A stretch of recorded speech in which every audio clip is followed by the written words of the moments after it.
Olá, bênçãos. Sejam bem-vindos à nossa aula de Sociologia. A temática que nós iremos abordar é gênero, sexualidades e identidades.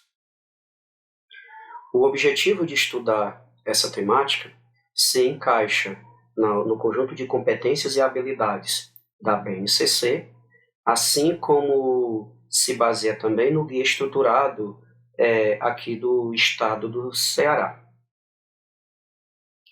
O intento de nós estudarmos gênero, sexualidade e identidade visa analisar determinadas situações da vida cotidiana, estilos de vida, valores, condutas, etc., buscando desnaturalizar e problematizar formas de desigualdade, preconceito, intolerância e discriminação, além de identificar ações que venham a promover os direitos humanos, a solidariedade e o respeito às diferenças e liberdades individuais.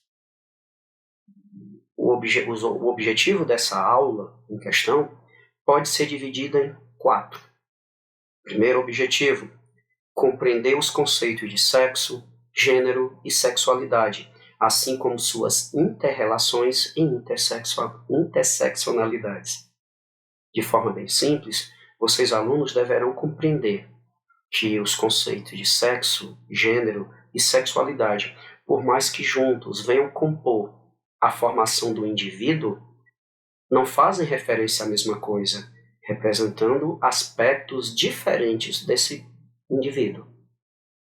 Sexo é uma coisa, gênero é uma coisa, sexualidade é outra. Mas, obviamente, estão interligados de alguma forma, de algum nível e por aí vai. Segundo objetivo, identificar e analisar situações de desigualdade e violência que provém de padrões de comportamento em relação a gênero e sexualidade. A ideia aqui é que vocês tenham um know-how, um conjunto de conhecimentos que possibilite vocês identificarem e analisarem situações de desigualdade que vêm justamente da imposição de um determinado padrão a gêneros e sexualidades diferentes daquele que o padrão quer. Terceiro objetivo, avaliar o papel das instituições e dos mecanismos simbólicos e discursivos na atribuição de comportamentos ligados ao sexo e à sexualidade. É compreender, pessoal, que os comportamentos, o jeito de ser, o jeito de falar, o jeito de se vestir, por aí vai, estão ligados a imposições de padrões, sendo estes padrões impostos por meio de instituições e mecanismos simbólicos sociais, onde se quer que todo mundo pense igual, haja igual a determinado grupo, sendo que estes que pensam diferente e ajam diferente, que são considerados nesse sentido diferentes, são marginalizados socialmente, acabando se configurando como uma espécie de cidadãos de segunda, não podendo viver sua plenitude. Quarto objetivo é identificar como determinados movimentos sociais modificaram percepções sobre a sexualidade e criaram novas demandas de direitos sociais. E, nesse sentido, é bom enfatizar que a gente não vai aprofundar sobre o conceito de movimentos sociais, mas nós vamos fazer um passeio um pouco geral, sobretudo com o movimento feminista e também o movimento do LGBTQIA+. Não vamos nos aprofundar muito neles, mas possibilitar trazer uma análise geral sobre o impacto desses movimentos na luta de determinados grupos, de determinadas minorias sociais. Já que eu falei de minoria social, uma pequena observação, um adendo. As pessoas tendem a confundir minorias sociais com minoria quantitativa, matematicamente falando. 1 é minoria em comparação a 10, correto? Isso é matemática. Mas, socialmente, o conceito minoria, ele foge. Minorias sociais são aqueles grupos que, independente da quantidade, independente do quantitativo, não possui muito acesso a poder, a representatividade no poder. E, nesse sentido, não são capazes de impor, se impor, ou fazer valer a sua própria mentalidade. Vou dar um exemplo aqui para vocês. As mulheres são consideradas uma minoria social. Mas se você for olhar, ok, numericamente, mais de 50% da população brasileira são mulheres. Então, como é que eu posso dizer que eles são minorias? São minorias porque, se você for pegar, por exemplo, os 67 mil cargos políticos que existem de prefeito, vereador, deputado, senador, governador, presidente, apenas 20% são mulheres. Vocês estão entendendo? Então, mesmo elas sendo maioria, elas ainda têm que lutar muito por essa equidade no acesso à política. Isso se configura como minorias. Deu para entender, né? Minoria social não quer dizer que é pouca gente, não. Antes da gente discutir de forma mais aprofundada sobre essa questão de gênero, eu quero que vocês entendam o seguinte. Discutir gênero hoje em dia é tão complicado porque a gente vai esbarrar numa coisinha que se espalhou bastante pelas mídias sociais, defendido por determinados grupos, pensadores, sobretudo ligados à lógica conservadora. Não vou aqui entrar no mérito político de discutir progressismo, conservador, esquerda ou direita, ok? Não vou fazer isso. Não é o tempo, nem a situação. Mas é fato que se espalhou por aí a ideia de que nas escolas determinados professores ligados à esquerda estavam trabalhando ideologia de gênero, tentando ensinar para os jovens que eles poderiam, ser homens e mulheres na hora que eles quisessem. Qualquer pessoa com o mínimo de bom senso sabe o quão ridículo isso é.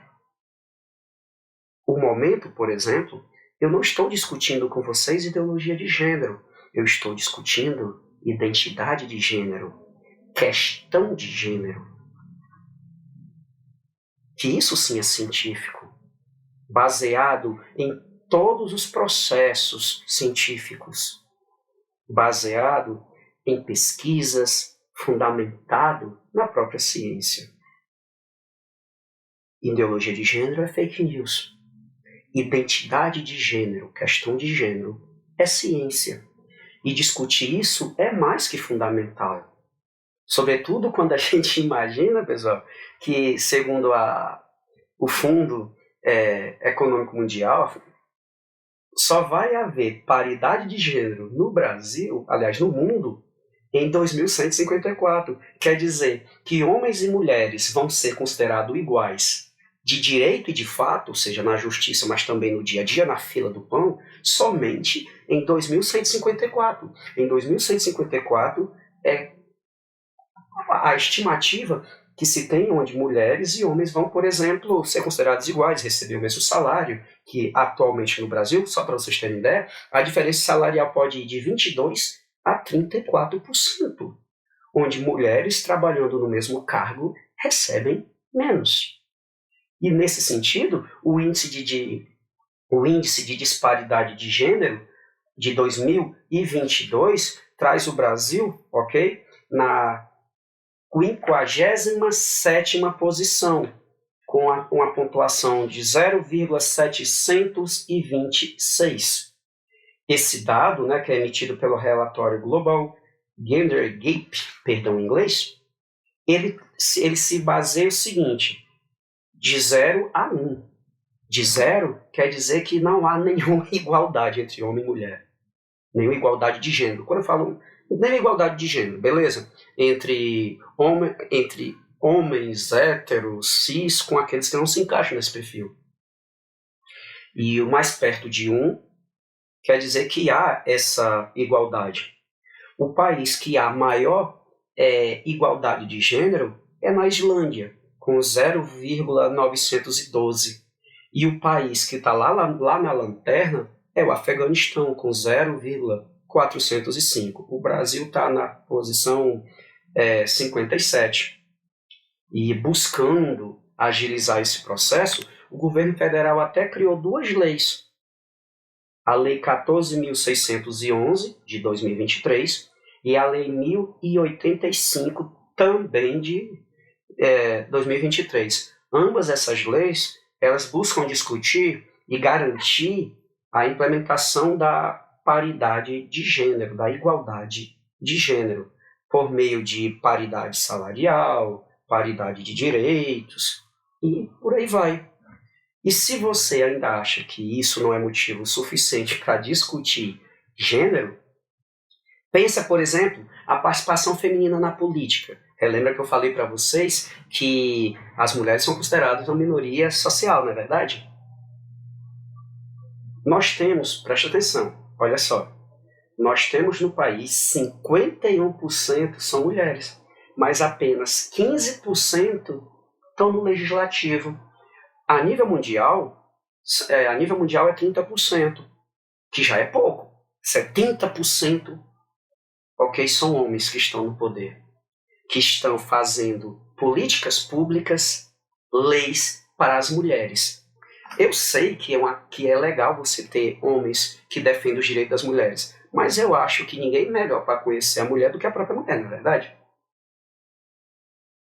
Por isso que em 1997, para garantir esse acesso, né, à política por parte das mulheres, se criou a Lei 9.504/97, que ela cria cotas de políticos, onde você tem que ter pelo menos 30% e no máximo 70%. Ou seja, partidos políticos e coligação, quando vão disputar uma eleição, tem que ter ali uma quantidade mínima de mulheres, por exemplo. E quando a gente fala sobre aqueles que não se encaixam no padrão hétero e cis, que eu vou explicar daqui um pedaço que é, ou seja, gays, lésbicas, bis, transexuais e por aí vai, ok? 12% do Brasil se encaixam nesse perfil. Mas sabe quantos estão no poder? 0,2%. Se nós pegarmos a eleição de 2016, de mais de 60 mil cargos, menos de 30 cargos, não é 30 mil, é 30 cargos, foram preenchidos por pessoas LGBTQIA+. De novo, é fato que tem homens, mulheres que são cis, hétero, que lutam pela igualdade. Mas uma coisa é quando a pessoa sente na própria pele. Vocês estão entendendo? Tendo dito tudo isso, eu acredito que, pelo menos por cima assim, você tem uma noção agora do porquê a gente discutir não ideologia de gênero, mas identidade de gênero. E tendo falado dessas temáticas, é bom a gente conhecer alguns conceitos que nos darão know-how, tanto para a aula quanto para estudos futuros que vocês possam fazer sozinhos. Know-how, pessoal, é bagagem de conhecimento, ok? Primeira coisa que eu quero que vocês compreendam é o conceito de gênero em si. Gênero tem a ver com eu me identifico ao me ver no espelho. Eu, Lindenberg, quando me olho no espelho, o que eu vejo? Homem, mulher, os dois, nenhum dos dois. Como eu me olho, como eu me vejo no espelho? Como eu me sinto? Isso é gênero. Vocês estão entendendo? Não tem nada a ver com sexo biológico, nem com desejo, atração física ou afetiva. É como eu me vejo ao me olhar no espelho, como eu me sinto. E dentro disso, desculpa, eu tenho algumas subdivisões, como cisgênero, como transgênero e como fluido. Mas vamos só comentar por cima, porque acredito que vocês já tenham alguma noçãozinha. Cisgênero é quando você se reconhece no corpo que você nasceu. Eu, Lindenberg, nasci homem, me vejo como homem, me sinto como homem. Eu sou um homem cis. Agora imagine se eu tivesse nascido biologicamente uma mulher, mas ao me olhar para o espelho eu não me sentisse mulher, eu me sentisse homem, buscasse me vestir, agir, fazer alguma cirurgia de resignação, eu seria o quê? Um homem trans. Vocês estão entendendo? Então, trans É quando eu não me reconheço no corpo que eu nasci. Então eu busco forma de mudar, para que meu corpo fique parecido com aquilo que eu me sinto. Nós temos também os agêneros, que não se reconhece pertencendo a nenhum gênero, ou seja, nessa concepção não binária. E nós temos os fluidos, que pertencem a todos os gêneros. Ele não se vê nem como homem, nem como mulher, mas como uma mistura de ambos. Ok? De forma bem simples, gênero é isso. E dentro dessa questão, existe um outro conceito que é expressamente importante vocês entenderem, que é o conceito de expressão de gênero. Nós podemos dizer basicamente que a expressão de gênero tem a ver com a maneira em como você demonstra o seu gênero. Gênero é como eu me vejo, como eu me sinto. Expressão de gênero é como eu me mostro para os demais, para que os outros possam ver como eu me sinto. E eu faço isso por meio de forma de agir, vestir, interagir. Se eu me sinto um homem, então eu vou buscar agir, socialmente falando, como se um homem age. Vou buscar me vestir como um homem se veste. Vou buscar falar como um homem fala, para que os outros vejam que eu me sinto e me vejam como um homem. Vocês estão entendendo? Expressão de gênero é isso. Nós temos também o conceito de sexo. O conceito de sexo é biológico, genético, hormonal, cromossômico. Nós estamos falando de XY, cromossomicamente falando, e XX, ou seja, respectivamente macho e fêmea. Eu sei que tem os intersexos, que possuem características hormonais e físicas que misturam cromossomos XY e XX. Eram os que antigamente tinha um outro termo, hermafrodita, que foi abandonado, né, para intersexo, ok? É biologia, é genética. Aqui não se trata de sentir, não se trata de nada, é o fato de não se trata de se ver. Se trata o que tua genética, tua biologia fala. Já quando a gente fala de sexualidade, nós estamos falando de orientação de desejo e afetos. Quer dizer, quem me atrai sentimentalmente, fisicamente, me atrai quanto a desejo, quanto a amor, e por aí vai. E aqui cabe uma discussão. O termo é orientação. Não é, pessoal, é escolha. Entendeu? Não é uma opção sexual. Porque não tem a ver com optar. Optar implica escolha. Eu escolho uma coisa e não outra.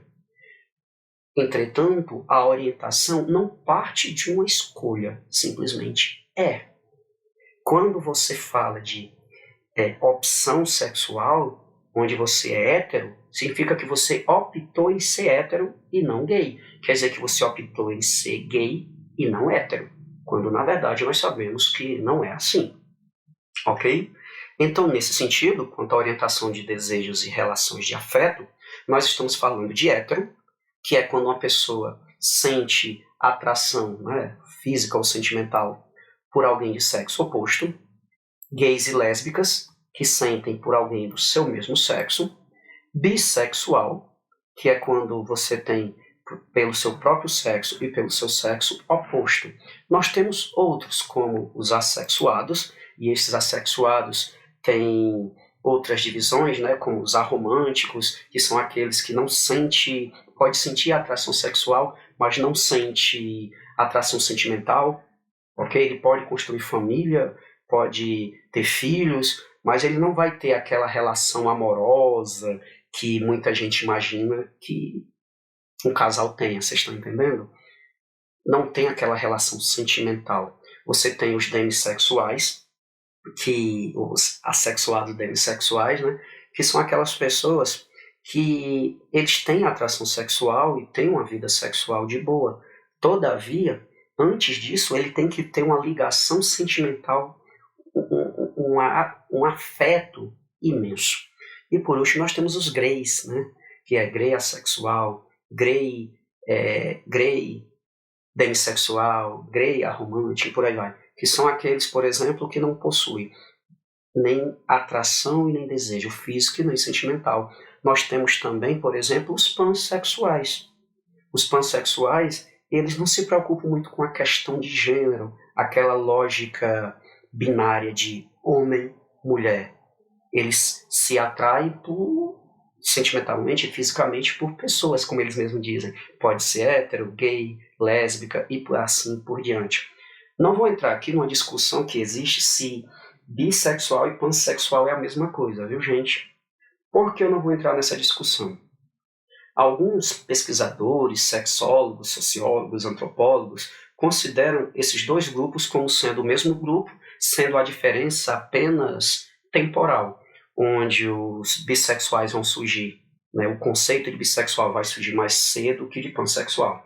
Todavia, outros pesquisadores não consideram esses dois grupos como a mesma coisa, uma vez que o bissexual, por mais que ele se atraia assim por alguém do seu mesmo sexo ou sexo oposto, ele ainda está preso a uma lógica binária, enquanto o pansexual não. Por isso que eu não vou entrar no mérito da discussão com vocês, porque essa discussão ainda nem foi totalmente terminada, ok?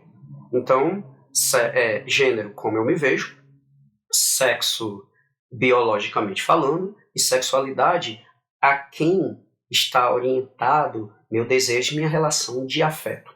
Fora isso, nós também temos os conceitos de machismo, sexismo e misoginia. A ideia de machismo, gente, está justamente a lógica, né, se prega a lógica da superioridade masculina, onde o indivíduo, seja ele homem ou mulher, são contra a igualdade de gênero. Quer dizer o quê? Uma pessoa machista defende que o homem hétero másculo é superior. E isso pode ocorrer tanto por homens quanto por mulheres também. Quando uma mulher defende que as mulheres são inferiores aos homens, ela está sendo machista. Só que aqui vem um detalhezinho. Antes, o machismo se baseava justamente na não aceitação da igualdade de direitos entre homens e mulheres e da submissão da mulher ao homem. Mas hoje em dia, devido à complexidade que o assunto se tornou, o conceito de machismo ficou mais geral, sabe? Hoje em dia, é machista qualquer pessoa que seja contra a igualdade de gêneros. Tá bem? Nós temos também o sexismo. O sexismo, gente, de forma bem resumida, ele associa e impõe determinados comportamentos ou funções a um determinado sexo ou gênero. Dito de uma forma diferente, eu digo que algo só mulher pode fazer porque é coisa de mulher, e algo só homem pode fazer porque é coisa de homem. Mas não só função, mas também comportamentos. Quando eu digo que uma mulher é brava, briguenta, eu digo que ela parece um homem, porque isso é uma característica de homem. Quando eu digo que um homem é frágil, delicado, eu digo que ele parece uma mulher, porque isso é comportamento de mulher. Quando eu faço isso, eu também estou sendo sexista. Quando eu digo que essa profissão de homem, aquela profissão de mulher, ou quando eu duvido do gênero de alguém, né, da sexualidade de alguém, em decorrência da função que ele tem, por exemplo, quando eu digo que um cabeleireiro é gay, ou quando, por exemplo, uma jogadora de futebol ou uma caminhoneira são lésbicas, estou sendo sexista. Tá bem? Outro conceito é o conceito de misoginia. E aqui é válido lembrar o seguinte: todos os três são ruins, mas o pior deles é a misoginia, porque a misoginia é um ódio, é uma repulsa, é um desprezo à mulher e tudo o que ela representa. É óbvio, pessoal, que um homem misógino, né, uma pessoa misógina, pode ter mulher também, por incrível que pareça, mas tem. Um homem misógino, ele vai se casar, só que ele nunca vai considerar a mulher igual a ele. Vocês estão entendendo? Ela sempre vai ser considerada inferior. E por esse sentido, pelo fato da mulher ser superior, ela vai pertencer a ele. A misoginia, o feminismo, por exemplo, acaba sendo uma personificação dessa misoginia. Ou então aqueles casos daqueles homens que espancam a mulher, não aceita que ela termine, porque ele que tem que terminar com ela, mas não aceita que ela termine com ele, é um exemplo de uma concepção misógina. Ok? Tendo discutido esses termos, agora a gente aprofunda em si na discussão sobre gênero, sexualidade e identidades. Tá bem? Pois bem, pessoal, não é fácil discutir esse tema, não. Por quê? Ele é controverso. É um tabu na nossa sociedade.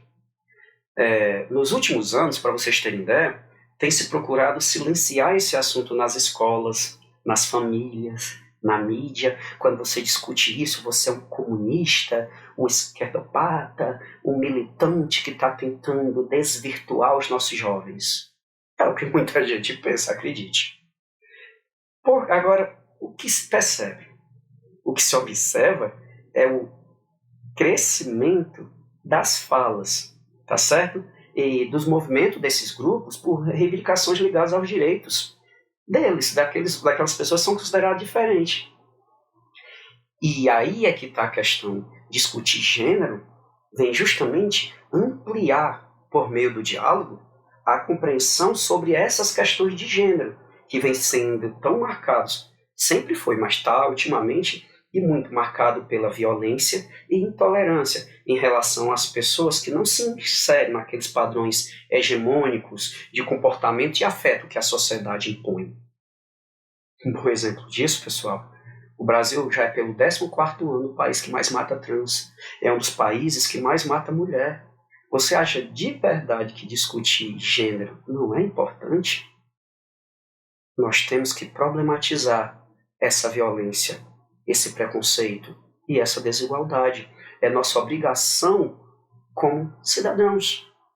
Vocês estão entendendo? É nossa obrigação. E é por isso que nós estamos aqui fazendo isso. Então, bora lá. Quando é que vai surgir essa discussão? De início, esse campo de estudo, né, de gênero e sexualidade, ele foi muito, mas muito mesmo influenciado pelo feminismo. Então, no início, tinha uma preocupação mais centrada nessa questão da mulher e dos direitos dela, com relação aos homens, ok? Hoje, os estudos de gênero são mais amplos e incluem debates como a questão da identidade e diferença, a autoidentificação, a transexualidade, a sexualidade em si, os movimentos sociais, cultura, desigualdade e violência, que estão bastante intrínsecos à discussão de gêneros, ok? As teorias que tentam compreender essa concepção de gênero, né, os estudiosos, eles tentam analisar a persistência de determinadas limitações para as mulheres, para os bissexuais, para os homossexuais, para os transgêneros, em relação ao direito de serem plenos mesmo, de viverem de acordo com suas particularidades e suas orientações. O que, sem dúvida, chama bastante atenção nesse debate é o índice de violência contra as mulheres e os não heterossexuais, como eu falei com vocês. Os dados que eu dei há pouco tempo. Nesse sentido, os estudos de gênero tentam compreender não só o gênero e a sexualidade em si, mas o impacto social que esses grupos sofrem por meio da imposição de determinados comportamentos, mas também devido à própria violência. E esses debates tentam identificar formas menos visíveis de opressão, para além da própria violência física. Ou seja, tentam entender as situações de menosprezo que esses grupos são submetidos no ambiente de trabalho, na mídia, no cinema, na escola. Ok? E isso nos possibilita questionar, já que eu falei já tanto de padrão. Pensem, o que é padrão? Padrão é quando todo mundo ou algo é igual. Quando eu falo padrão de comportamento, todo mundo se comporta igual. Padrão sexual, todo mundo tem sua orientação igual. Quando eu falo padrão de vestimenta, todo mundo se veste igual. A padronização sobrepõe a individualidade. Vocês estão entendendo? a individualidade de determinado indivíduo, sua particularidade de determinado indivíduo, ela é submissa a uma lógica de padronizar tudo. Mas pense o seguinte, pense nisso. Será que é possível nós nos encaixarmos em todos os padrões da sociedade, naqueles que são considerados corretos, sabe?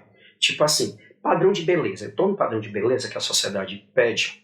Eu estou no padrão de consumo. Eu estou no padrão de estética. Eu estou no melhor emprego que a sociedade considera como top do top do top. Temos a família ideal, padronizada? Será? Porque se você for pensar, nós não conseguimos nos encaixar em todos esses padrões. E o que acontece quando alguém não se encaixa nesses padrões? Você tem a exclusão social, a marginalização daquele que não se enquadra, e o sofrimento daquele que se enquadra, porque ele tem que se manter a todo custo naquele padrão. Aquela pessoa que faz as coisas mais mirabolantes para continuar magra, porque o padrão é ser magra. Aquela pessoa que tem que passar horas no cabeleireiro, deixando seu cabelo crespo liso, porque o padrão é cabelo liso. Vocês estão entendendo? A padronização, além de ser irreal, ela só traz sofrimento. Esse é um dos motivos da sociologia não trabalhar com o conceito de padrão em si, e sim de padrões sociais. Prestando atenção. Por que a sociologia não discute mais o conceito de padrão social, e sim de padrões? Porque esses ditos padrões sociais, ok? Eles são influenciados quando muda a sociedade, quando muda a história. Então eu não posso dizer que durante toda a história, em toda a sociedade, eu vou ter um padrão só. Esse padrão ele é alterado. E a sociologia tenta compreender como é que esses padrões são alterados e como esses padrões alteram a sociedade como se fosse uma espécie de ciclo, entendem? Pois bem, tendo dito isso, bom entender um pouquinho a primeira vez que vai se discutir esse conceito de sexo e gênero. Quando é que vai surgir? Seguinte, porque hoje em dia nós diferenciamos sexo de gênero, duas coisas diferentes. Compreendendo o mesmo indivíduo, mas duas coisas diferentes. No século XIX, o tema da sexualidade e dos comportamentos humanos, né?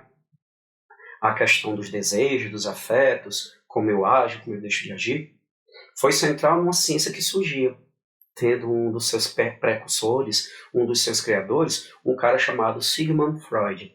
Nós estamos falando da psicanálise. Segundo ele, a relação entre sexualidade e o sexo, biologicamente falando, se estabelecia pela relação da criança com o pai e a mãe, assim como pelo reconhecimento de ter ou não um falo, ou seja, um pênis. Para ele, os comportamentos femininos e masculinos se manifestavam a partir do momento que a criança reconhecia se tinha ou não um pênis, o que ele chamava de estágio fálico, tá? O masculino, portanto, estaria associado ao falo, enquanto o feminino estaria associado à falta desse falo.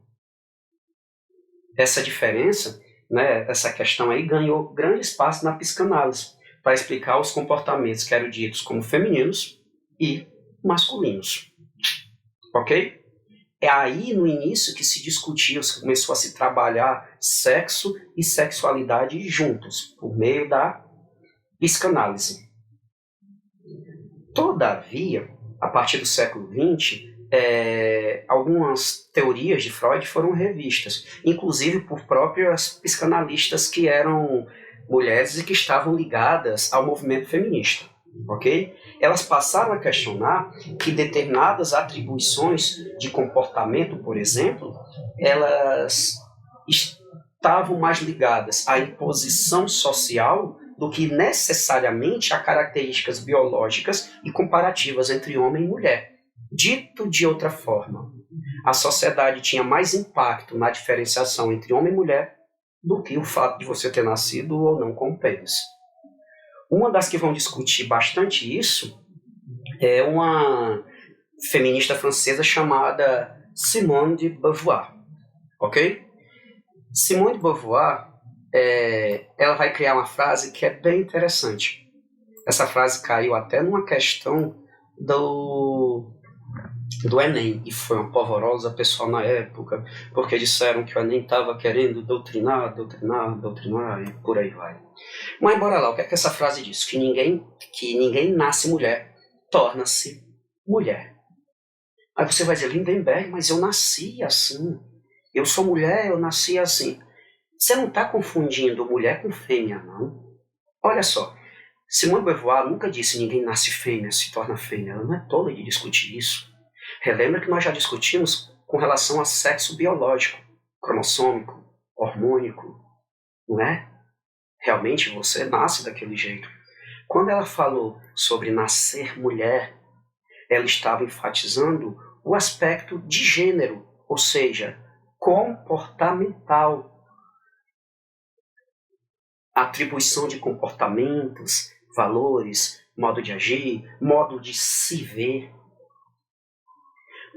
Por esse sentido, pessoal, Simone de Beauvoir ela vai resumir bem uma coisa chamada filosofia existencialista, onde, segundo a filosofia existencialista, a existência ela é anterior à essência. Eu sei que fica confuso, mas já eu vou aprofundar isso. Posso só comentar mais um pouquinho sobre a frase de Simone de Beauvoir: ninguém nasce mulher, se torna mulher. Nessa frase, você tem aqui, uma distinção entre as dimensões biológica e cultural. A biológica, como eu disse, é inquestionável, x, xy, acabou. Mas e a cultural? A questão dos comportamentos, vocês estão entendendo? Simone de Beauvoir e todas outras do movimento feminista no início, elas vão questionar o seguinte, elas vão dizer que o comportamento está mais associado à imposição e repressão da sociedade do que hormônios. Ou seja, você, mulher, tem determinados comportamentos mais por causa da imposição social do que por causa dos seus hormônios. Eu, como homem, estou mais... meu comportamento está mais associado à imposição e repressão social do que meus hormônios. Entenderam? Então, pensem, caso não tenham entendido. Se ser homem e ser mulher, se meus comportamentos, que são atribuídos como homem, como ser forte, másculo, viril, protetor, e no caso da mulher, como ser delicada, frágil, maternal, feminina, se esses comportamentos, se essas formas de se comportar, de agir, de se ver, estão associadas à genética, são atribuições genéticas, então, independente do local onde eu nascer, independente do local da história em que eu vivi, todos os comportamentos vão ser iguais, não é não? Porque se eu, tendo o gene masculino, XY, eu vou ser XY hoje, vou ser XY amanhã, vou ter sido XY ontem, vocês estão entendendo? Se você é fêmea, XX vai ser fêmea amanhã, ontem, não tem como alterar porque é genética. Vocês estão entendendo? Mas vou pensar com relação aos comportamentos. Vou pegar, por exemplo, alguns comportamentos ao longo da história. Se você pega a questão dos espartanos, ok? Se você relembrar um pouquinho, quando a gente fala de Esparta, por exemplo, né, se imaginava que o homem sempre seria superior à mulher. O homem é mais forte que a mulher, correto? Porque é do nosso DNA ser forte e o DNA da mulher ser frágil.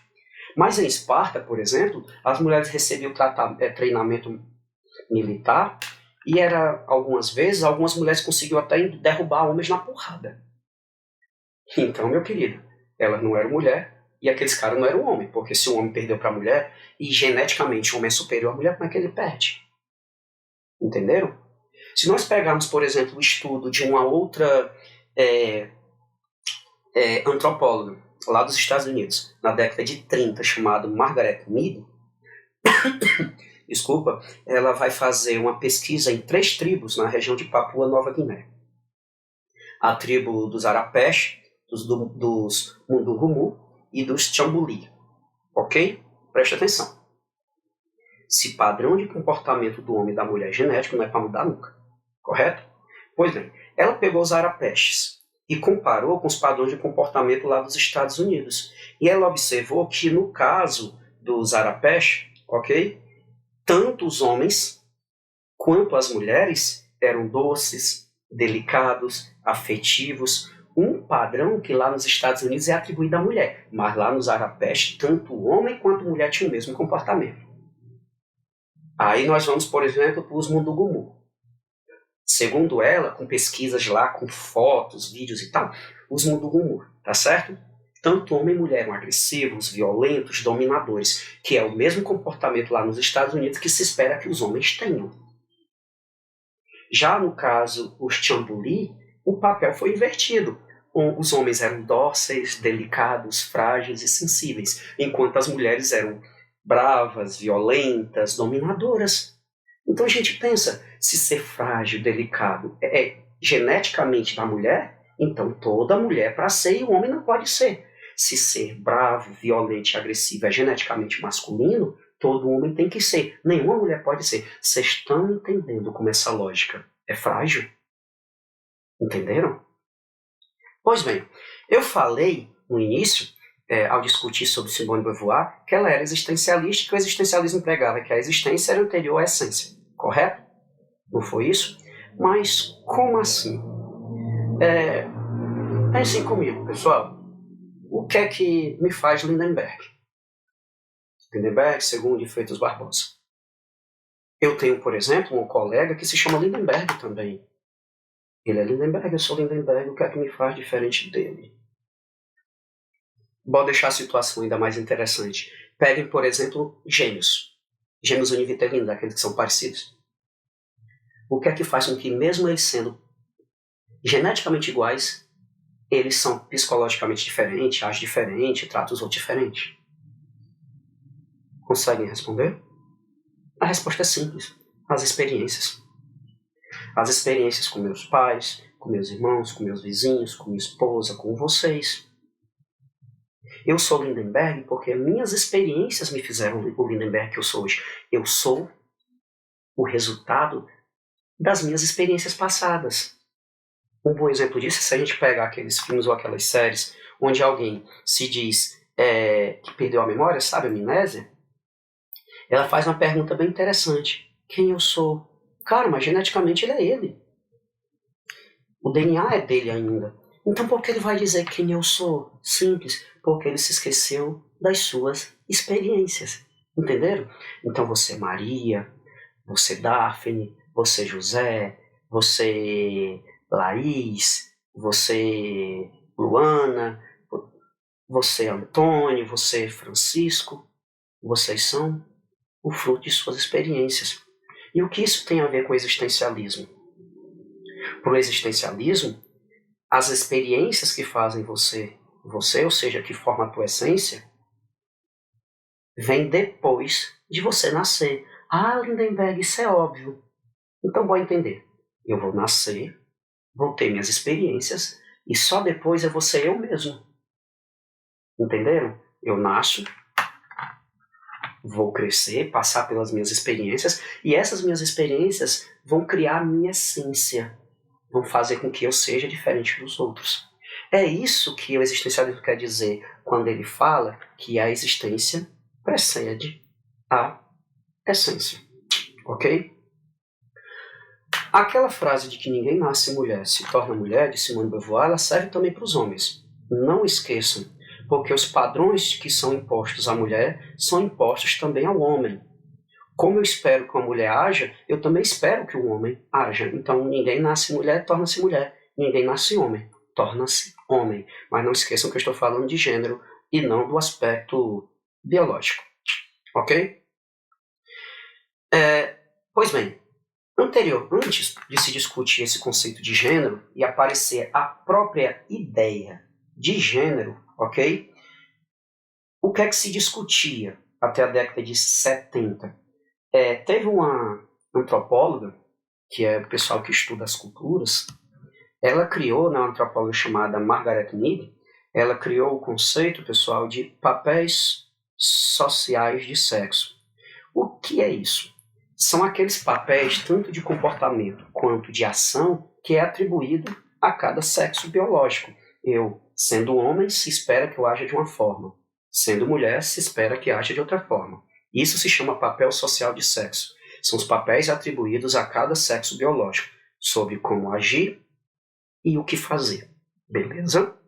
Só que a partir da influência do movimento feminista, como eu já comentei com vocês, né, passou-se a se usar o conceito de gênero. Por quê? Para enfatizar que o processo de comportamento em relação ao corpo e aos afetos, superando a categorização biológica. Como assim, Lindenberg? Não entendi. Antes se dividia a função na sociedade de cada indivíduo olhando unicamente sua biologia, macho ou fêmea, ou seja, papéis sociais de sexo. Só que o feminismo trouxe a ideia da questão de gênero, ampliando a discussão, indo além do aspecto biológico que é ter ou não um falo, levando em conta a influência da sociedade nos comportamentos e como cada indivíduo se relaciona com seu próprio corpo. Quer dizer, uma discussão bem mais ampla, correto? Essa discussão de gênero serve, dentre outras coisas, para desnaturalizar determinados conceitos, como o conceito de androcentrismo, como tem aqui na tela de vocês. Androcentrismo, de forma bem simples, trata uma supervalorização do masculino, ok? E a naturalização da experiência masculina como princípio universal e normativo da humanidade, perdão. O que isso significa, de forma bem geral? Que o androcentrismo ele vai representar o seguinte: a supervalorização do masculino. O homem, o masculino, ele é o padrão universal que supera todos os outros. Ok? Nesse sentido, um sociólogo chamado Pierre Bourdieu, ele vai dizer o seguinte, que as instituições, as estruturas sociais, ou seja, a sociedade, ela tenta biologizar características masculinas e femininas. Tenta entender o seguinte: vamos no canto de biologizar, transformar no termo naturalizar. Pense, quando algo é natural, existe na natureza, sem intervenção humana, tipo nascer do sol, morrer, envelhecer, só nos cabe aceitar, correto? É natural. Mas quando não é natural, quando algo é considerado fruto da mão humana, da intervenção humana, quando nós podemos problematizar, discutir, questionar e modificar se for o caso. Voltemos um pouco, quando nós tínhamos a questão da escravidão. O negro ele era considerado um ser sem alma e era normal, natural, um branco, por ser superior, comprar um negro.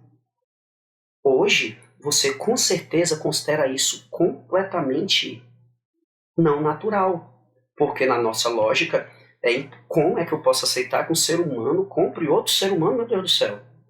Vocês estão vendo? Quando algo não é considerado natural, ele pode ser problematizado.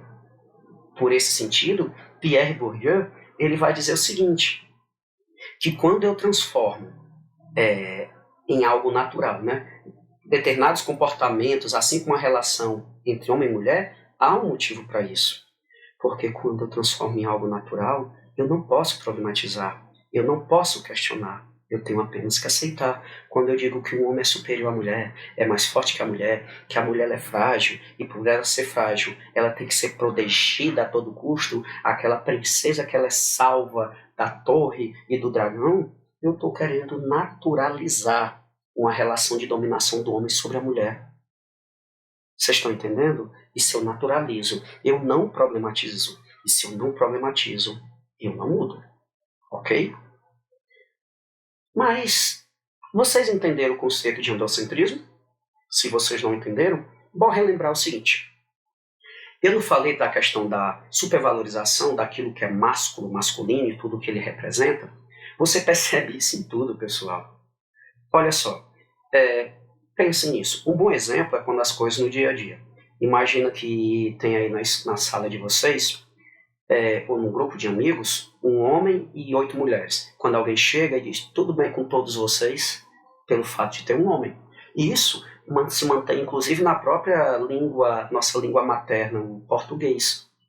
O português formal ainda mantém isso. Vocês estão entendendo? Mas a sociologia ela visa questionar. Cara, se tem mais mulher, por que não dizer todas? Só pelo fato de ter um homem, eu digo todos, mesmo ele sendo minoria, isso traz justamente a supervalorização do masculino e a naturalização do masculino como característica universal. Olha só, direitos humanos. Perdão, direitos do homem. Esses direitos do homem eu faço referência a toda a sociedade. Homem, toda a sociedade, incluindo homem e mulher. Vocês estão entendendo? Quando eu falo evolução do homem, quando eu falo ciências do homem, vocês entenderam? Eu estou colocando o homem como padrão acima de tudo. Ok? Mas aqui vale a lembrança de uma coisa. Essas relações de gênero, vários teóricos já confirmam uma coisa. Elas mudam de acordo com a sociedade. Elas mudam de acordo com a história. Vocês estão entendendo? Ela se altera. Quer dizer que a relação de gênero, por exemplo, entre homem e mulher, ela não vai ser igual daqui a 100 anos, como é igual hoje ou como foi igual há 1000 anos. Ela se alterou. Vocês estão entendendo? O aspecto de gênero, a relação de gênero, ela é mutável, sendo influenciada pela sociedade e pela história. Ok? Como eu já havia falado antes, é bom você dar uma lidinha nesse aspecto sobre Esparta. Vocês vão achar bem interessante.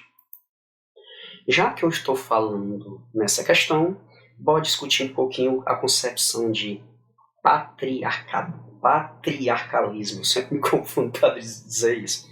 Só se é uma concepção patriarcal. O que é a concepção patriarcal? Nós estamos falando de um modelo, de um padrão. Se é de um modelo, de um padrão, se quer que todo mundo se encaixe nele, tá? É um padrão familiar, monogâmico, heterossexual e heteronormativo. Padrão, você já imagina que todo mundo tem que se encaixar. Quando você não se encaixa, você sofre. Monogâmico, vocês sabem o que é, por favor. Heterossexual, nós já vimos. Mas e heteronormativo? Pessoal, de forma bem simples, heteronormativo faz referência que o hétero seja o padrão, o hétero seja o normal. E quem foge, ou seja, quem não é hétero, sofre por causa disso. É marginalizado. Então, ser hétero é bom, ser hétero é top. Entenderam?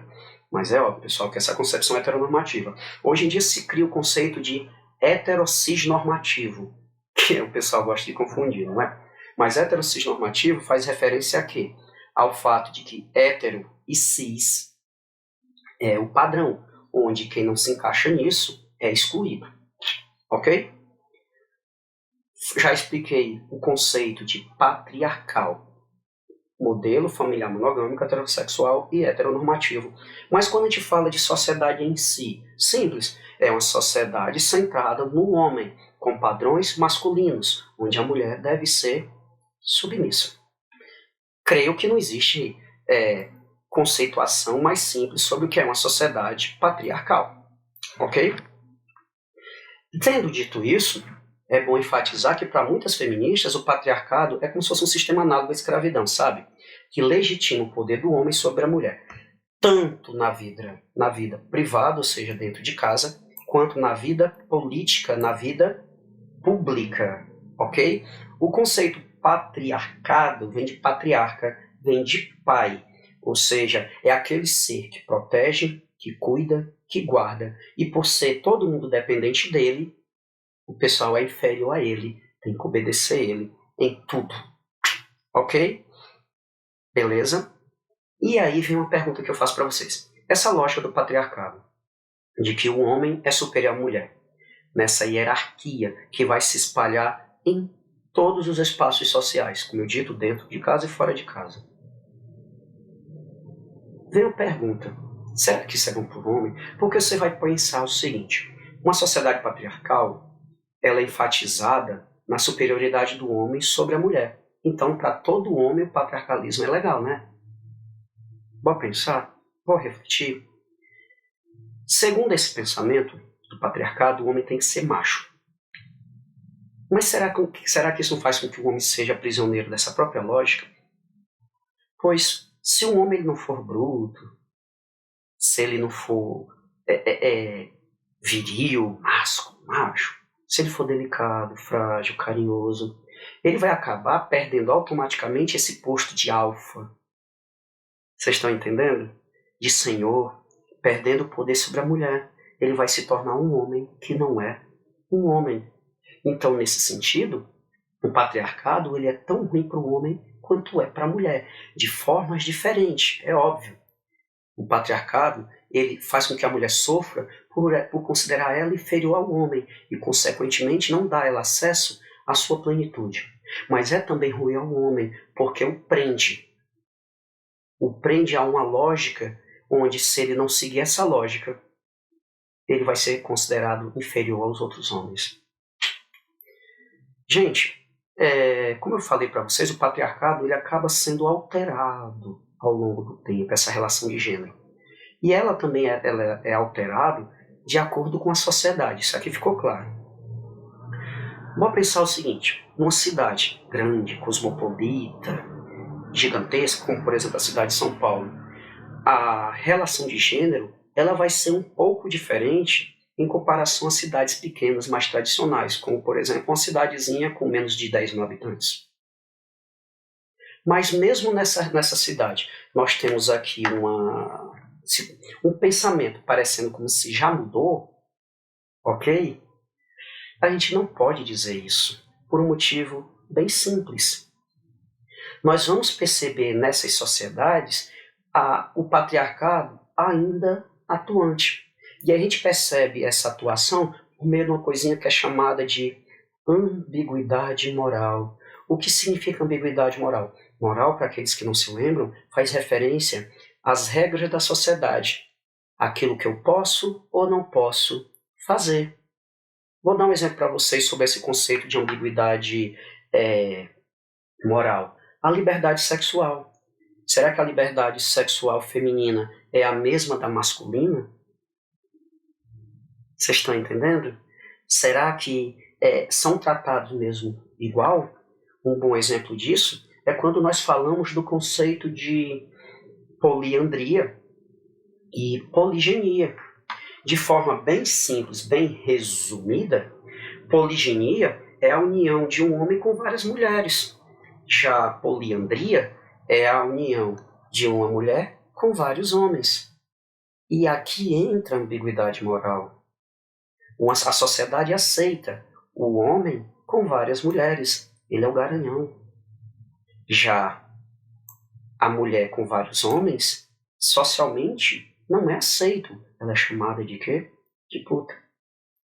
Esse é o exemplo da ambiguidade moral, ou, como nós chamamos, hipocrisia. Não é verdade? Dentro desse conceito de patriarcado, ok? Uma socióloga australiana chamada Raven Connell, ela vai criar o conceito de masculinidade hegemônica. O que significa? Ela vai criar esse conceito para discutir, como se fosse bater de frente com o modelo do patriarcal. Então nós vamos ter o conceito de o modelo patriarcal e o modelo de masculinidade hegemônica. Como assim? O conceito de masculinidade hegemônica se baseia no fato do homem responder a determinados padrões culturais que podem variar dentro de uma sociedade multicultural. O que isso significa? Que mesmo dentro de uma determinada sociedade, aquilo que se espera de um padrão de comportamento humano ele pode se alterar ao longo da história. Por exemplo, hoje, o padrão cultural de um homem já se espera que ele seja diferente do padrão de comportamento, do padrão cultural de um homem de 50 anos atrás, de 100 anos atrás. Vocês estão entendendo? Ficou confuso, né? Para alguns, bora lá. Comparando o modelo patriarcal com o modelo de masculinidade hegemônica criado por Raven Connell, a socióloga australiana, ok? Ela vai dizer o seguinte, prestando atenção, que não há um padrão universal de masculinidade, onde todos os homens vão agir igual, independente de onde ele esteja, independente da história. Quer dizer o quê que ela defende com isso? que eu vou agir de uma forma, um homem que está vivendo em 2024, mas que mora na China, vai viver de outra forma, um homem que mora em 2024 no interior vai agir de outra forma. Nós estamos dizendo aqui que não existe um padrão universal de masculinidade. Ela está dizendo, né, que com a masculinidade hegemônica, que o homem vai agir de acordo com padrões culturais impostos em determinada sociedade. Vocês estão entendendo? E aí vai ser uma coisa interessante. Você vai dizer, Lindenberg, na prática tem diferença da concepção patriarcal? Se a gente vive em uma sociedade machista, então o padrão cultural imposto ao homem vai ser dele ser o quê? Machista. Só que, qual é a diferença? Que o modelo de masculinidade hegemônica, ele possibilita, ele está aberto a uma mudança. Vocês estão entendendo? Se a sociedade se alterar, o padrão de comportamento do homem vai se alterar. É diferente da lógica patriarcal, onde sempre o homem tem que ser másculo, viril e por aí vai. Ok? Pois bem, tendo discutido essa concepção, eu quero que a gente entenda o seguinte. Tudo o que ocorre dentro da sociedade, pessoal, ela tem uma fundamentação histórica. Não ocorre só por ocorrer. Nós chamamos isso dentro da história de processo histórico, ou seja, o processo de transformação que as coisas passaram até ficar como elas estão. Ok? Dentro dessa concepção, a lógica patriarcal, né? Dentro da lógica patriarcal, a mulher passa a ser desvalorizada e tudo que é ligado a ela passa a ser desvalorizado, como assuntos domésticos e reprodutivos. Como assim? A função masculina de provedor, que gera riqueza, ela é considerada superior, enquanto aquela mulher que está dentro de casa, cuidando dos filhos, cuidando da casa, entre aspas, ela não trabalha, ela só cuida da casa, fecha aspas. Você se ajuda sua mãe, seu pai, você sabe, assuntos domésticos dá muito trabalho. Como é que você diz então que não trabalha? Simplesmente quando você diz isso, minha mãe não trabalha, ela é doméstica. Isso está mostrando que você está valorizando o trabalho fora de casa e não de dentro. Isso é uma sombra de uma legitimação da dominação masculina fruto da lógica patriarcal. Doideira, né? E o que é que vai causar isso? Pense o seguinte, quando a gente fala sobre divisão do trabalho, nós estamos falando aqui a partir de agora da questão da lógica da divisão sexual do trabalho. Vocês estão entendendo essa relação da questão da mulher trabalhar fora, dentro de casa, o homem fora. E por ele trabalhar fora e trazer riqueza, o trabalho dele é mais importante do que o dela, que fica dentro de casa. Isso é tão interessante a gente discutir, pessoal, porque eu vou trazer alguns dados para vocês. Olha, para vocês terem ideia, apenas 5% dos trans e travestis têm trabalho formal. Os demais ou estão trabalhando na informalidade, 5%, ou 90% trabalham como travesti, como prostitutas. Então, presta atenção. De 100% dos travestis e trans no Brasil, só 5% tem trabalho formal de carteira ali, assinado, bem direitinho. Os demais não, com 90% trabalhando na prostituição. Aí muita gente diz, né, associa o gênero e a sexualidade, né, travestis, trans, com prostituição. Como se uma coisa significasse necessariamente a outra. Se esqueceram de levar em conta que muitas empresas não querem contratar travestis ou trans. Vocês estão entendendo? Então essa pessoa tem que sobreviver. E a nossa sociedade hipócrita, onde muitos homens são contra a existência de travestis e trans, procuram eles na noite. Vocês estão entendendo a hipocrisia da nossa sociedade? É o ó, né? Mas, dentro dessa temática da divisão do trabalho, um dos primeiros a questionar isso, ok? Com relação à fundamentação, né, a divisão do trabalho dos sexos, foi Karl Marx, junto com Engels, né, os criadores do socialismo científico, ok? Ele vai discutir muito essa questão de que, no início, com essa divisão da família monogâmica, né, entre homem e mulher, a mulher trabalhando em casa e o homem trabalhando fora, vai gerar desvalorização da mulher, como eu já falei anteriormente. Ok? Tendo dito isso, qual é o impacto da Revolução Industrial? Seguinte, a Revolução Industrial, né, vai gerar a questão da divisão técnica do trabalho. Você já deve ter estudado isso em Revolução Industrial, recorda? Cada pessoa faz uma coisa dentro de uma linha de produção. E isso vai criar uma concepção de superioridade, vocês estão entendendo? Entre trabalhos intelectuais e trabalho braçais, entre trabalho de homem e trabalho de mulher. Ok? Só que vai ter um pequeno problema aqui, gente. Com essa questão dessa divisão técnica, como o Max mesmo já falou, e eu já discuti com vocês, a mulher ela vai ficar trabalhando em casa e o homem vai trabalhar fora. Beleza, então o trabalho da mulher é inferior. Só que a partir do desenvolvimento da tecnologia, né, da Revolução Industrial, a mulher vai trabalhar também na indústria. A mulher é a criança.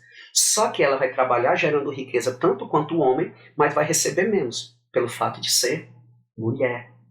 E algumas mulheres, ao serem casadas, trabalhavam, né, o mês inteiro, quando recebia o seu dinheiro, dava para o marido. Você percebe isso no início do filme, As Sufragistas. Por sinal, um filme bastante interessante. Tendo falado isso, eu quero discutir para vocês uma outra coisa também. O impacto da Primeira e da Segunda Guerra Mundial. Ok? Seguinte, olha só. Vocês entenderam essa lógica da Revolução Industrial, correto? Que vai causar uma divisão entre o homem provedor e a mulher cuidadora. O homem provedor é aquele que trabalha e traz a riqueza. Ele gera a riqueza, então o trabalho dele é mais importante que o da mulher que cuida da família. Mesmo muitas mulheres trabalhando nas indústrias, o trabalho delas era considerado inferior aos homens, tanto que recebiam menos. Pelo simples fato de ser trabalho de mulher. Ok? Pois bem, mas vamos pensar o seguinte. Com a Primeira e a Segunda Guerra Mundial, nós vamos ter uma coisa bem interessante. Preste atenção. Os homens eles foram para a batalha, sobretudo quando a gente pensa nos Estados Unidos, onde o campo, né, industrial não foi destruído, se você for comparar com as indústrias na Europa que foram bombardeadas. Os homens vão para o campo de batalha, mas eu preciso de manter a produção industrial, sobretudo a indústria de guerra, com a criação de armas, tanques e por aí vai. Quem é que vai trabalhar se os homens foram para a guerra? Simples. As mulheres. Olha só como isso foi interessante. Antes da Primeira e da Segunda Guerra Mundial, ainda se mantinha, mesmo com as discussões do feminismo, esse poder do homem sobre a mulher, onde a mulher não podia ganhar o próprio dinheiro, ou quando ganhava, entregava esse dinheiro para o marido. Vocês estão entendendo? Mas quando esses maridos vão para a guerra, essas mulheres vão experimentar uma liberdade que elas não tinham antes. Elas vão, inclusive, trabalhar nas fábricas. Elas vão pegar as roupas do marido, vão modificar para que elas mesmas pudessem vestir. Não tinha como elas, com aqueles vestidos, trabalhar numa fábrica com aquelas máquinas pesadas, correndo risco com um acidente. Então elas pegam os macacões dos maridos, modificam e começam a usar. É a partir daí, inclusive, que algumas mulheres passam a querer usar calça comprida, resultando no fato de vocês mulheres hoje poderem usar calça comprida, que antigamente era considerada roupa de homem. Tá? Então o que acontece? Termina a guerra, ok? Os homens voltam, só que esses homens querem que as mulheres voltem a ser como era antes da guerra, ou seja, antes dela experimentar ganhar o próprio dinheiro, antes dela experimentar poder sair de noite sem pedir permissão, antes dela experimentar essa liberdade. Algumas vão se sujeitar, é fato, mas outras não. Isso vai fazer surgir a discussão sobre o fato das mulheres terem os mesmos direitos sociais dos homens. Vai iniciar aí uma discussão muito grande, resultando em mulheres lutando para não precisar usar saia, poder usar calça, poder trabalhar, poder dirigir e por aí vai. Só que essas discussões elas vão ficar ainda muito pormenorizadas. Vocês estão entendendo? exceto quando vai iniciar o processo de globalização. Porque, olha só, com o processo de globalização, a participação das mulheres nas indústrias foi cada vez mais necessário. Foi um mal necessário que os maridos e muita sociedade precisou aturar. Porque tinha tantas mulheres quanto homem. Em algumas sociedades tinha mais mulher do que homem. E eu preciso de mais gente para trabalhar. Se eu não tenho homem, eu boto quem? Mulher, correto? Então as mulheres elas vão participar bastante da população economicamente ativa. Elas vão conseguir ir para as indústrias. Elas vão conseguir um conjunto de direitos. Mas isso vai trazer uma contradição. A mulher vai acabar com isso assumindo uma dupla ou tripla jornada. Como assim? Ó? Prestando atenção. Ela sai com o marido para trabalhar, mas quando ela volta para casa, o marido senta no sofá, vai assistir um jogo, vai beber uma cerveja.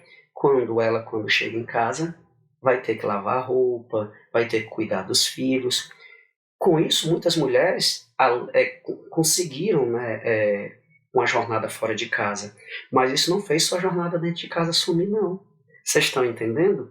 E a sociedade cobrou que ela mantivesse a mesma postura de mãe, de dona de casa, mesmo depois de trabalhar.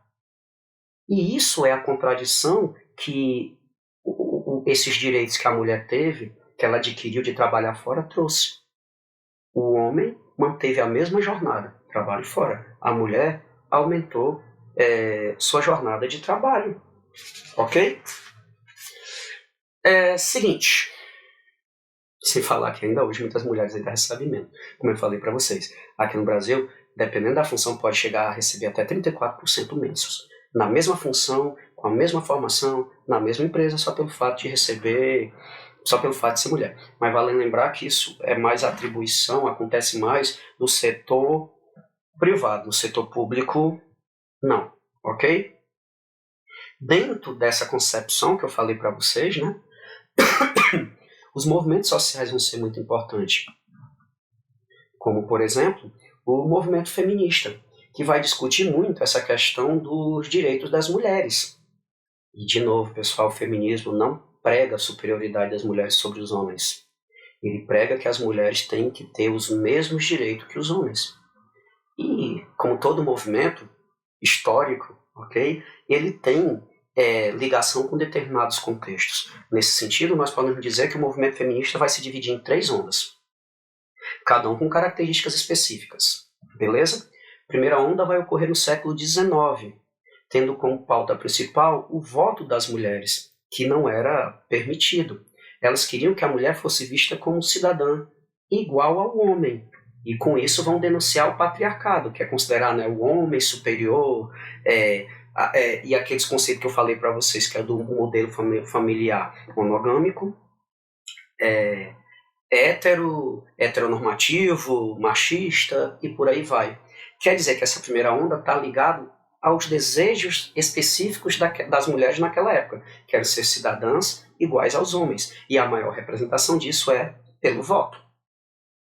A segunda onda vai ocorrer entre os anos de 1960 e 1980. Muitos países aí, as mulheres já votavam e tudo mais. Só que muitas já, inclusive, trabalhavam. Só que a segunda onda ela vai pleitear o quê? Igualdade de salário, igualdade ao aborto, não vou entrar nesse mérito, ok, se é certo ou errado, mas elas discutiam a concepção de que se o corpo era delas, a regra deveria ser delas, ok?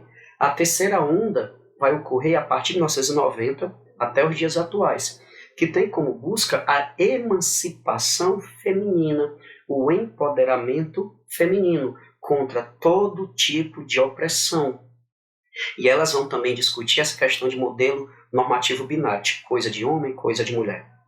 Quer dizer, quando você diz que eu sou mulher, posso trabalhar em qualquer coisa, isso é uma lógica que era defendida pela terceira onda. Vocês estão entendendo? Porque mesmo eu sendo mulher, eu posso trabalhar em qualquer coisa. Eles vão buscar romper esse modelo normativo binário de coisa de homem, coisa de mulher. Ok?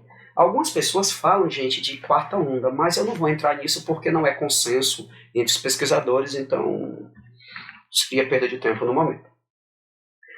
Durante muito tempo, já que a gente está falando de movimento feminista, ele foi unificado. Vocês estão entendendo? Todas as mulheres pleiteavam algo junto. Só que com o passar do tempo, vai se surgir determinados questionamentos. Primeiro, que é o questionamento. Quando a gente fala de identidade entre as mulheres, ok?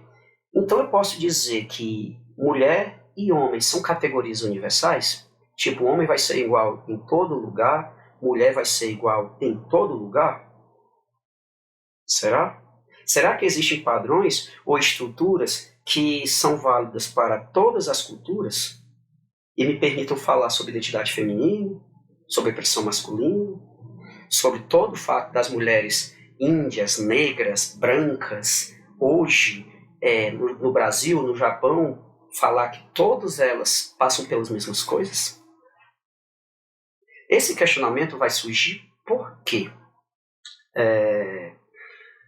O feminismo, pessoal, ele não levava em conta uma coisa chamada interdependência das relações de poder quanto raça, classe e sexo.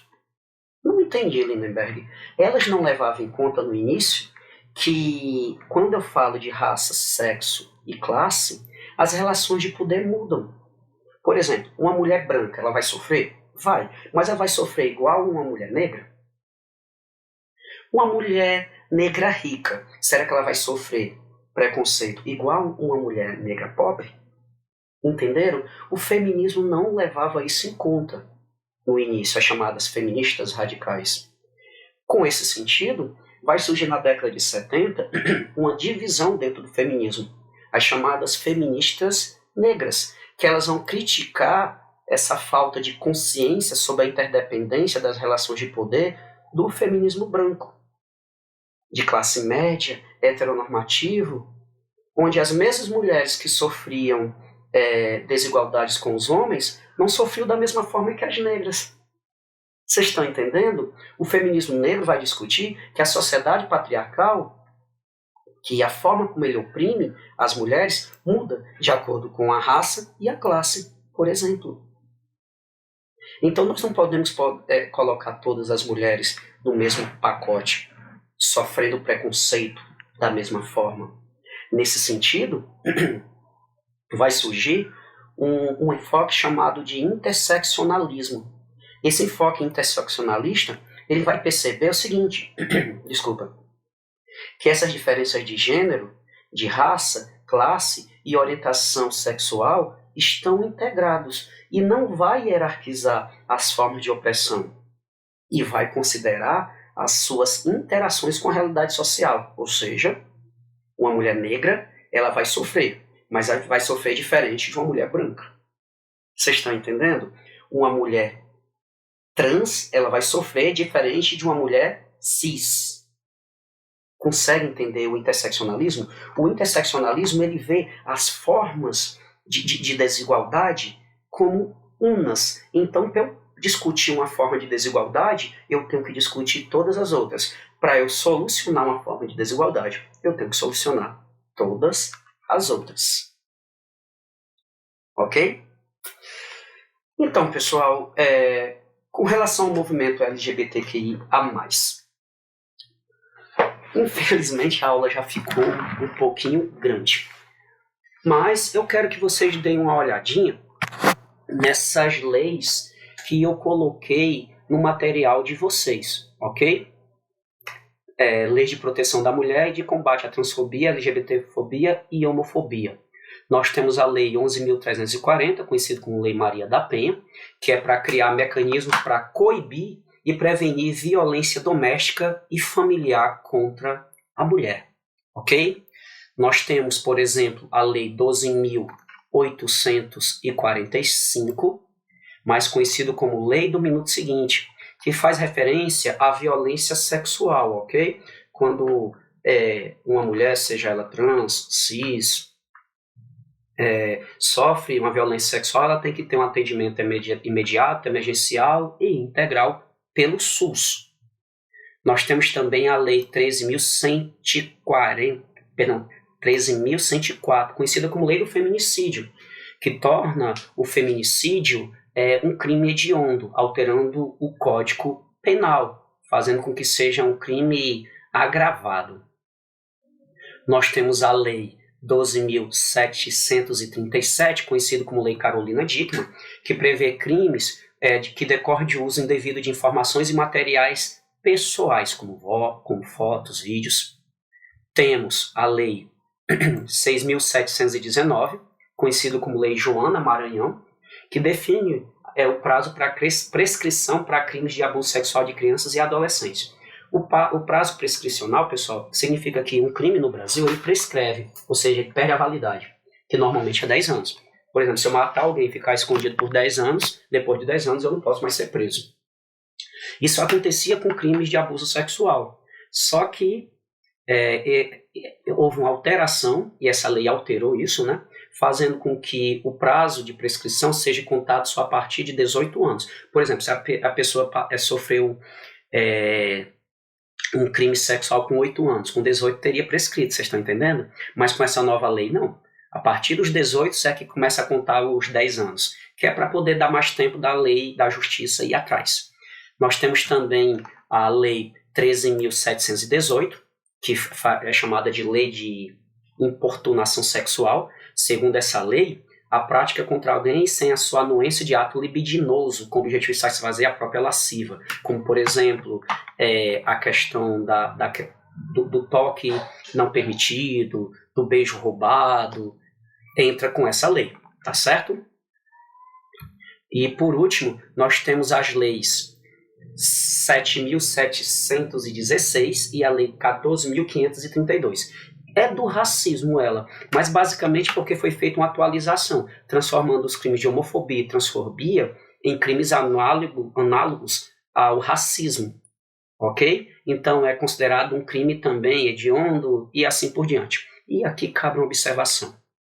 A luta pelos movimentos como o grupo LGBTQIA+, eles não querem, pessoal, impor seu modo de ver, fazendo com que os heterossexuais deixem de existir. Eles querem apenas viver sua própria plenitude. Vou dar só um exemplo para vocês. Vocês sabiam que gays, lésbicas, trans, bis, LGBTQIA+, não podiam doar sangue? Exato. Sabe o motivo? Porque eram gays, lésbicas, trans e tarará, tarará. Não podiam doar sangue. Sabe a partir de quando eles vão poder doar sangue? Só 2020. Exato, pessoal, só a partir de 2020. Isso vai ser fruto, dentre outras coisas, pelo próprio movimento LGBTQIA+, que vai discutir, que vai buscar apoio social para ter seus direitos respeitados. Gente, eu sei que ficou uma aula bem grande, mas é porque é um assunto extremamente complexo. Tentem estudar de forma bem pormenorizada, para um pedaço, não precisa vocês estudar todo de uma vez, tá bem? Eu espero, dentro do possível, que tenha sido útil. Tchau, tchau, até a próxima.